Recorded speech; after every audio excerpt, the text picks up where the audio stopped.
suivez toujours Sud FM, Sen Radio, à mes auditeurs. Bonjour, nous sommes le dimanche 26 juillet 2026 et il est 9h14. C'est l'heure de votre émission catholique du dimanche, Parole de vie d'espérance. Parole de vie et d'espérance à mes auditeurs en ce 17e dimanche du temps ordinaire de l'année A. Alors, pour vous présenter votre émission, vous aurez à l'antenne Georges Faye et à la partie technique Alassane Thioune. Et en ce 17e dimanche du temps ordinaire de l'année A, voici les textes que la liturgie nous propose. La première lecture est tirée du premier livre des Rois, au chapitre 3, les versets 5 à 7, puis le verset 12. La deuxième lecture est tirée de la lettre de Saint Paul apôtre aux Romains, au chapitre 8, les versets 28 à 30. Et l'évangile de ce dimanche est de Saint Matthieu au chapitre 13, les versets 44 à 52. Ainsi donc, mes auditeurs, vous avez là les textes de ce 17e dimanche du temps ordinaire de l'année A. Textes que nous allons commenter tout à l'heure. Lecture du premier livre des Rois. En ces jours-là, à Gabaon, pendant la nuit, le Seigneur apparut en songe à Salomon. Dieu lui dit, « Demande ce que je dois te donner. » Salomon répondit, « Ainsi donc, Seigneur, mon Dieu, c'est toi qui m'as fait roi, moi, ton serviteur, à la place de David, mon père. Or, je suis un tout jeune homme, ne sachant comment se comporter. Et me voilà au milieu du peuple que tu as élu. C'est un peuple nombreux, si nombreux qu'on ne peut ni l'évaluer, ni le compter. Donne à ton serviteur un cœur attentif pour qu'il sache gouverner ton peuple et discerner le bien et le mal. Sans cela, comment gouverner ton peuple qui est si important? Cette demande de Salomon plut au Seigneur qui lui dit, « Puisque c'est cela que tu as demandé, et non pas de longs jours, ni la richesse, ni la mort de tes ennemis, mais puisque tu as demandé le discernement, l'art d'être attentif et de gouverner, je fais ce que tu as demandé. Je te donne un cœur intelligent et sage, tel que personne n'en a eu avant toi, et que personne n'en aura après toi. » Voilà donc, à mes auditeurs, le texte de la première lecture de ce 17e dimanche du temps ordinaire, tiré donc du livre des Rois. Alors, premier livre des Rois d'ailleurs. Et là, Salomon, qui vient de succéder à son père, David, sur le trône de Jérusalem, donc, s'est rendu, effectivement, à Gabaon. Après, donc, la grande cérémonie de son couronnement. Gabaon, c'est à quelques kilomètres de Jérusalem. Et là, effectivement, il va faire un sacrifice, offrir un sacrifice et adresser cette fameuse prière à Dieu, celle que nous venons d'entendre et sur laquelle nous reviendrons. Alors, c'est une prière tout en sagesse, puisque, comme le premier livre des Rois nous le dit, eh bien, Salomon n'a demandé à Dieu ni de longs jours sur la terre. Il ne lui a demandé ni la richesse, ni la mort de ses ennemis, mais il lui a demandé le discernement et l'art d'être attentif, ainsi que l'art de gouverner. Donc c'est une prière de sagesse que Salomon adresse à Dieu. Et on pourrait penser que, véritablement, Salomon a toujours incarné cette sagesse. Eh bien non, amis auditeurs. Cette sagesse est en fait un don de Dieu, puisque la réalité de son accession au trône a été émaillée de péripéties peu glorieuses pour lui. a été émaillé d'intrigues politiques et même d'assassinats. Samuel, par subterfuge, a fait donc écarter ses trois frères qui n'avaient pas la même mère que lui, qui étaient de mères différentes. Donc voilà. Et donc, Aver, qui s'appelait Bethsabée, il va accéder au trône après avoir même parfois éliminé donc physiquement certains de ses ennemis, de ses adversaires ou de ses concurrents. Donc, ce n'est pas un saint homme que l'on entend s'adresser à Dieu ici dans sa prière. Il accède donc au trône et donc le peuple l'acclame, bien sûr, comme il aurait fait avec tout autre roi qui aurait été sacré. Salomon sait que désormais il doit régner, ce qui est difficile.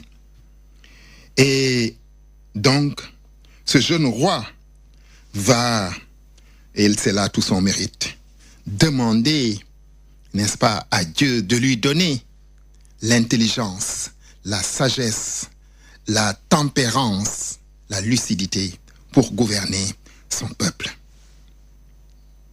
Et il dit à Dieu, effectivement, « Je suis un tout jeune homme, ne sachant comment se comporter.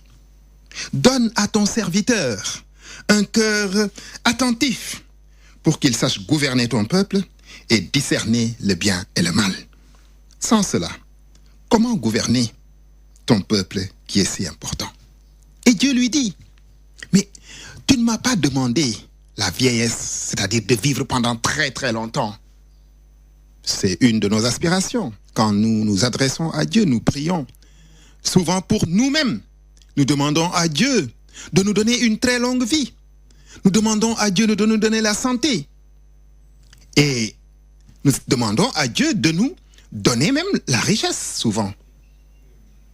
En fait, nous prions pour nous-mêmes. C'est une prière qui est tournée vers nous-mêmes. Quant à la prière de Salomon, amis auditeurs, elle est tournée vers son peuple. Salomon ne demande pas la puissance à Dieu, ne lui demande pas la possibilité d'écraser ses ennemis, d'être un roi riche, etc.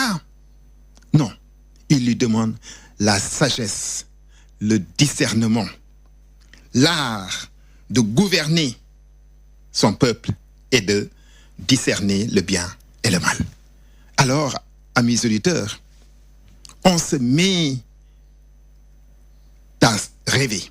On se dit, si tous les dirigeants de ce monde faisaient la même prière que Salomon, tous ceux qui gouvernent les peuples, tous ceux qui sont à la tête de structures, d'entités, de ministères, d'organisations, etc., si tous ceux qui dirigent de par le monde demandaient à Dieu ce que Salomon demande à Dieu, eh bien, il y a fort à parier, à mes auditeurs, que les peuples seraient mieux gouvernés et seraient heureux, plus heureux. Parce que souvent, les dirigeants de ce monde, ils recherchent quoi? Ils recherchent la puissance, recherchent le pouvoir coûte que coûte, à tout prix, quitte même à se comporter comme le premier Salomon, celui qui a accédé au trône, qui a éliminé ses ennemis. Oui, amis auditeurs, on le voit chez les gouvernants de ce monde. Souvent, ils vont jusqu'à éliminer leurs opposants ou leurs adversaires politiques. Éliminer soit physiquement, soit donc de toute façon écartés du pouvoir ou emprisonnés. Salomon ne demande pas cela. Il ne demande pas la richesse. Ah, si les gouvernants de ce monde pouvaient avoir cette même volonté et cette même intention que Salomon. Bien souvent, ceux qui nous gouvernent, n'est-ce pas, pour la richesse. Combien de peuples sont si mal gouvernés, ont des dirigeants qui accaparent, qui pillent les richesses de leur pays. Salomon n'a pas demandé la richesse à Dieu. Non, parce que ça, ce n'est pas la vraie richesse. Voyez, les biens de ce monde sont vraiment périssables. Salomon ne demande pas à Dieu la richesse. Dieu fasse véritablement que les dirigeants de tous les pays du monde, chez nous comme ailleurs, soient inspirés par cette prière de Salomon qui ne demande pas la richesse. Alors que souvent, encore une fois, les dirigeants de ce monde, beaucoup de dirigeants, notamment en Afrique, pillent les richesses de leur peuple. Réduisent leur peuple à la pauvreté. Oui, la plus indécente. Et eux sont assis sur des fortunes colossales. Salomon n'a pas recherché cela. Souvent, les dirigeants de ce monde cherchent à éliminer leurs adversaires politiques, qu'ils considèrent même comme des ennemis. Salomon n'a pas demandé cela à Dieu. Au contraire, il lui a demandé la sagesse. Il lui a demandé le discernement entre le bien et le mal. Il lui a demandé l'art de gouverner son peuple. Et gouverner, c'est servir, amis auditeurs. Gouverner un pays, c'est servir un pays. Ce n'est pas se servir de son pays.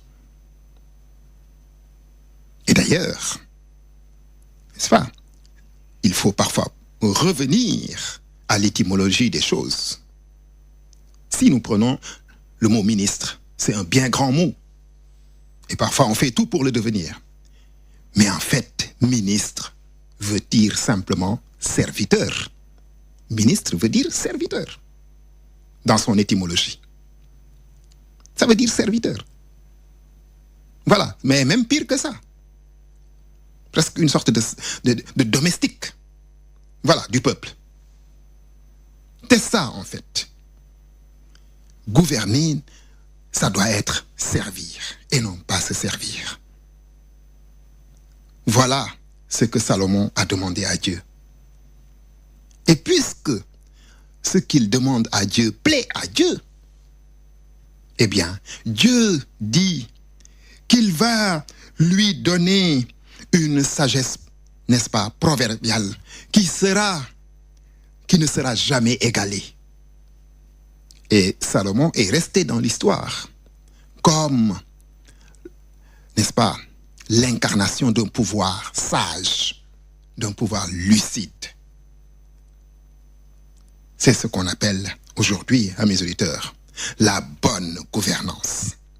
Et on pourrait se demander, mais qu'est-ce qui se passe dans la tête des dirigeants de ce monde qui ne voient pas souvent la misère de leur peuple, ne voient pas la pauvreté, la souffrance, l'absence d'éducation et bien d'autres maux dans leur pays, qui ne s'en soucient guère, qui sont dans l'accaparement. Eh bien, l'Évangile nous le rappellera tout à l'heure. Lorsque, effectivement,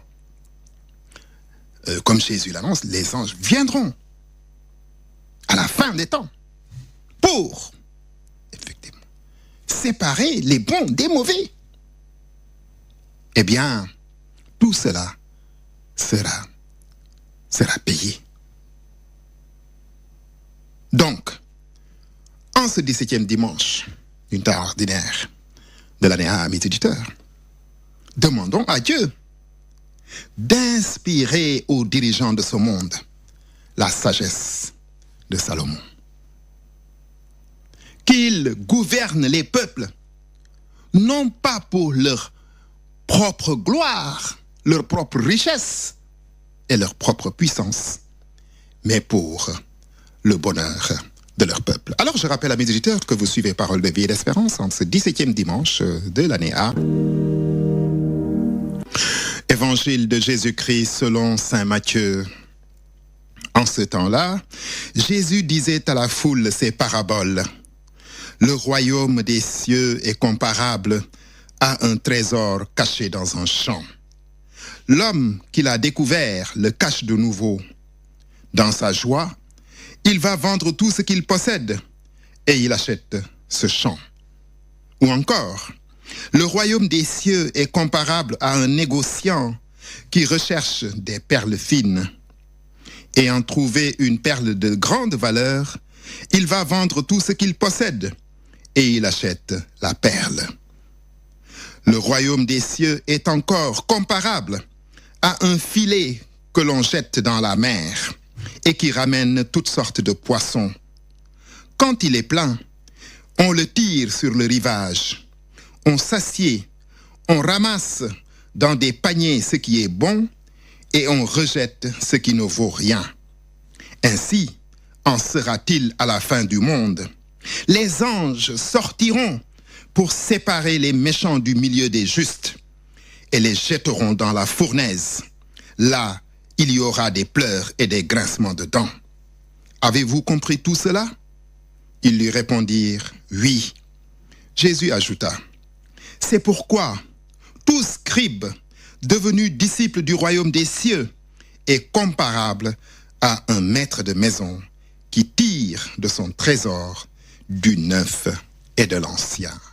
Voilà, mes auditeurs, la page d'évangile qui donc s'inscrit encore une fois dans la continuité et la suite des pages d'évangile que nous avons entendues depuis 2 dimanches. Aujourd'hui, encore, Jésus, effectivement, parle en parabole. C'est le fameux discours en parabole de Jésus. Et dans la page d'évangile d'aujourd'hui, nous avons 4 paraboles qui sont développées pour évoquer le royaume des cieux, c'est-à-dire le paradis. Mais en dehors de points communs, eh bien, on se demande quel est le lien entre elles, entre ces paraboles-là. Les 2 premières semblent assez facilement compréhensibles. Donc, qu'il s'agisse du trésor caché dans un champ ou de la perle rare, le bénéficiaire est prêt à tout sacrifier. Et il éprouve de la joie, n'est-ce pas, quand donc il trouve sa compensation, n'est-ce pas, contre la perte de tout le reste. En d'autres termes, mes auditeurs, nous devons être prêts à tout sacrifier pour le royaume de Dieu. C'est-à-dire pour le paradis. Il faut préférer la richesse dans le royaume de Dieu, dans le paradis, que la richesse dans ce monde-ci. Il faut préférer notre gloire dans le royaume de Dieu, car nous resplendirons de la gloire de Dieu lui-même que notre gloire ou nos glorioles ici sur terre.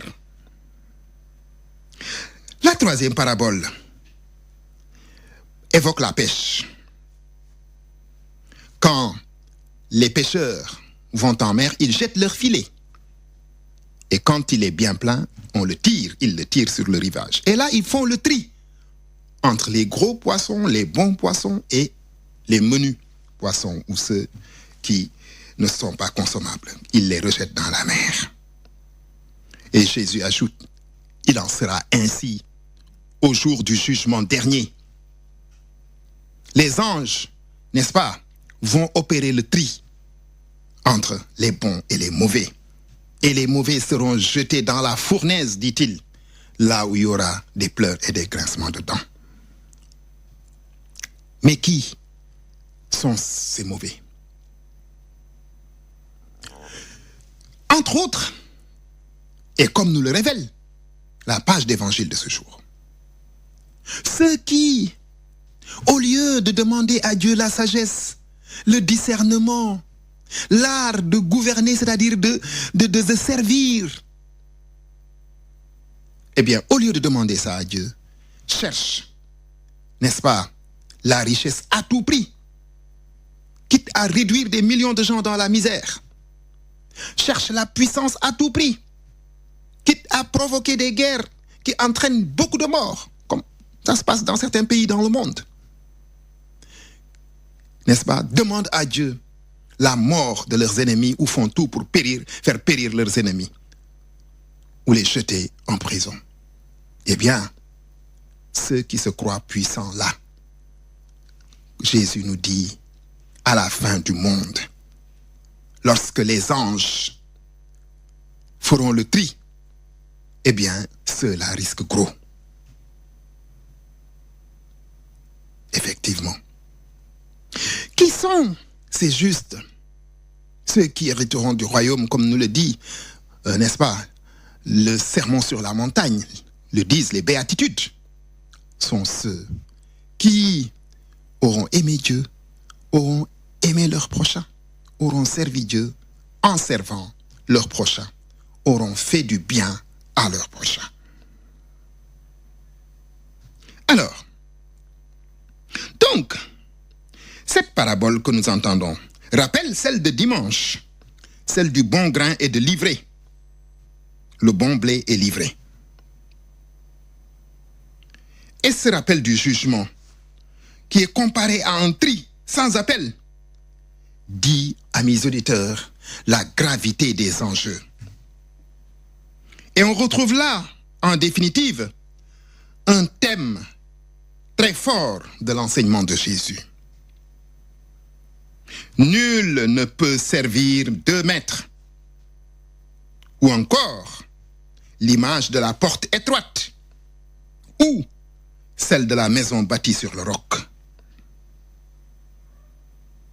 La sévérité de l'image du jugement est là pour, n'est-ce pas, nous faire ce rappel et nous éveiller. Cela aussi nous fait penser à la première prédication de la vie publique de Jésus qui disait « Convertissez-vous, car le royaume des cieux est proche ».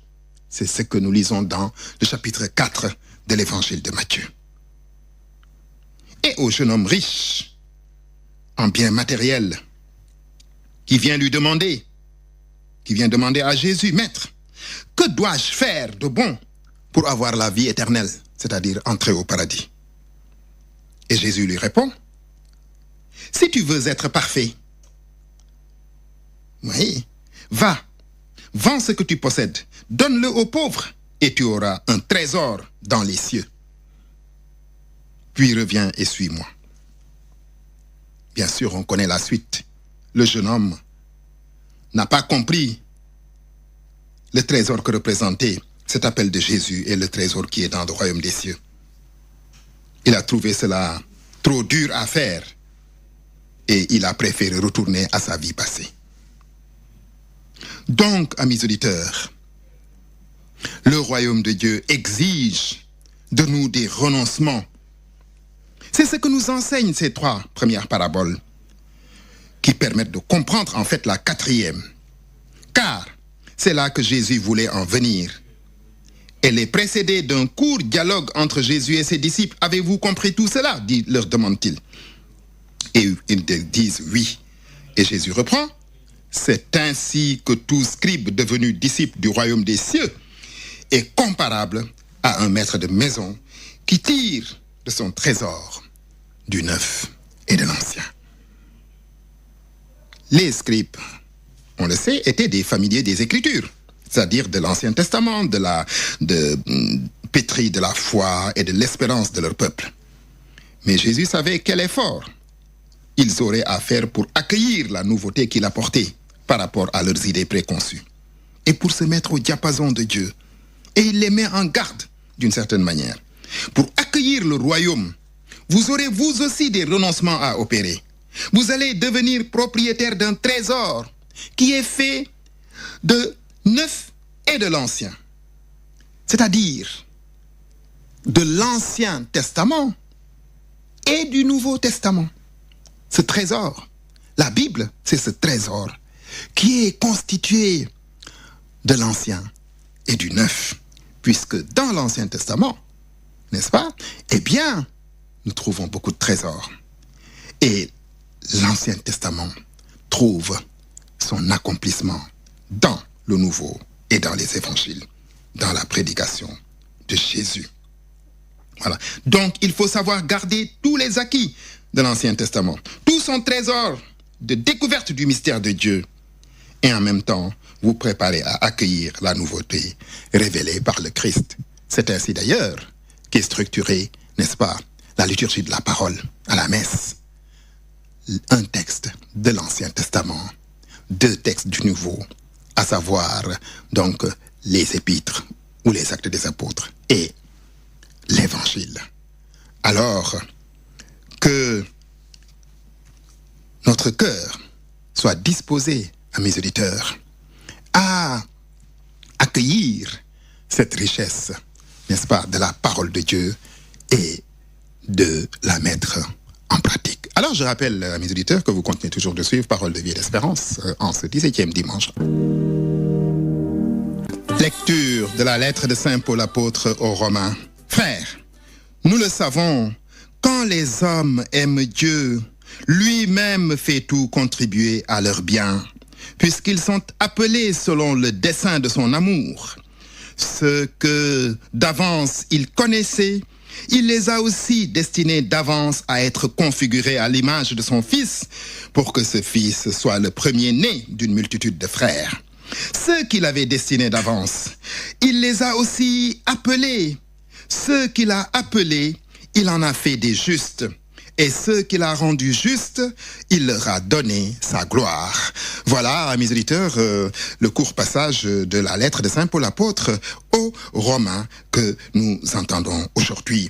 Et depuis plusieurs semaines, nous lisons le chapitre 8 de la lettre aux Romains. Saint Paul contemple toute l'histoire de l'humanité. Il la décrit comme une longue marche vers un avenir magnifique. Un jour, dit-il, nous serons semblables à Jésus-Christ.